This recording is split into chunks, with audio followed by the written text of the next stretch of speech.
Hi guys, I'm Yannick Bernier, YanTheMusicMan, and so I would like to show you a few pointers today how to get started right.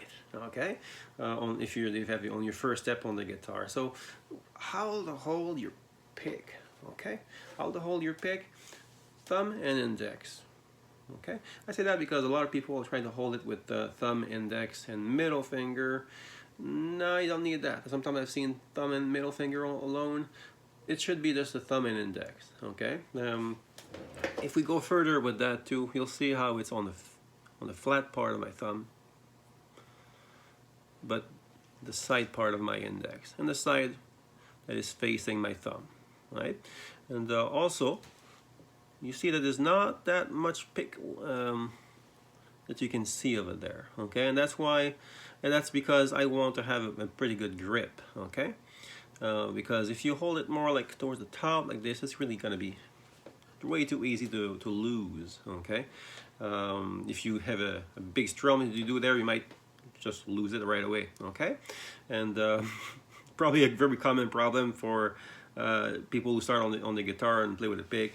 They will lose their pick way too often. I don't know how many people told me, can I just not play with a pick? Can I just play with my fingers? But what they mean by fingers is just play with the thumb alone. Well, I was like, yes, you can play with your fingers, but you need to play with all the fingers, you know.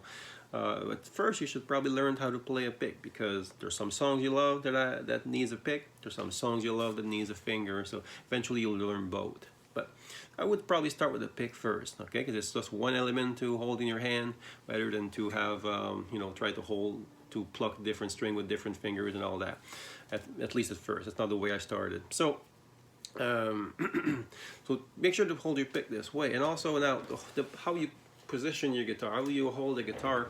If I'm sitting down, I mean. Well, if you play classical guitar, you will probably put it on the left leg, okay, when you're right-handed, and use a footrest like this, okay, which has, you can put a different height over here, and you use that to elevate the guitar a little bit, so you have the guitar higher, so you can play more difficult chords, stretchy chords, and it's going to be easier on the hand, on the arm. Okay, but if you play pop or rock or metal or whatever else, you're probably going to rest the guitar on your right leg.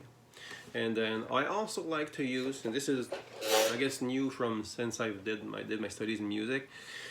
I like to use my footrest anyways. See how the guitar is pretty low there, but if I use my footrest again, it bring it just a little bit higher, angles the fingerboard upward like this, which makes it really much easier for the left hand to do stretchy things and all kinds of stuff.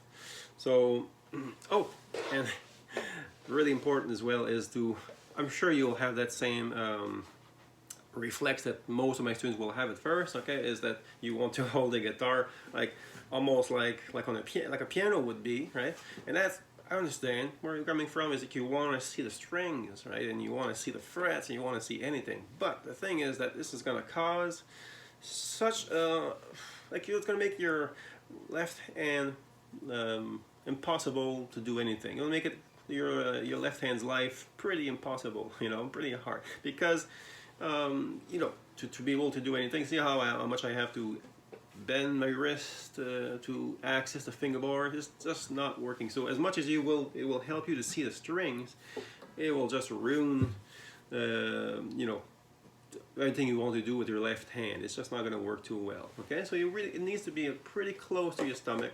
There's a little gap over here.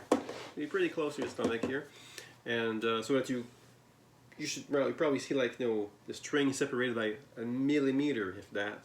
Okay, and that's the way you probably should see this, because you want to develop more of a feel of where they are. Okay, that's the first string. So now, just for the left hand a little bit here before we move on, is that you want to always see that fret over there. You always want to be right there. Okay, right next to it. If I show you the print of my finger, you'll always have print when you have a finger on the string. There's nothing on this side, as you can see, but it's on the other side here.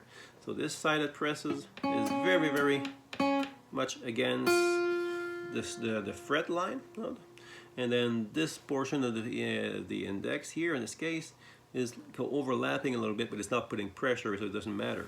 If I would put it like this, then it would. But I put it like this, and it works. Okay, so if you put your finger over there, it's gonna start buzzing, it's gonna start not sounding right, you're gonna have to press a lot harder. You don't want to do that. Just get used. You don't want to learn how to press too much at first, because even though you might learn how to put your finger at the right place later on, you probably have a reflex to push too hard anyways, right?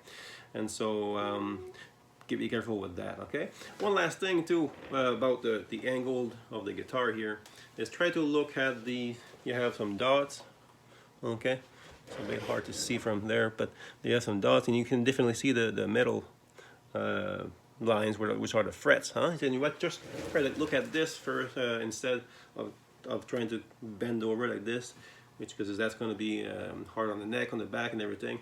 Try to find your frets this way. You see that the first line is there, so that's the first fret. Second line is there, that's the second fret, so on and so on. All right, so I hope you enjoyed that, and if you would like to learn more, well, I'm a guitar teacher, so I will guide you in your guitar journey, okay? So I teach for Long and McQuaid in person if you're in the Moncton area, but also online. So if you are wherever you live, it doesn't matter, okay? Contact me, I will send you my availability, and we can go from there. All right, take care, bye-bye.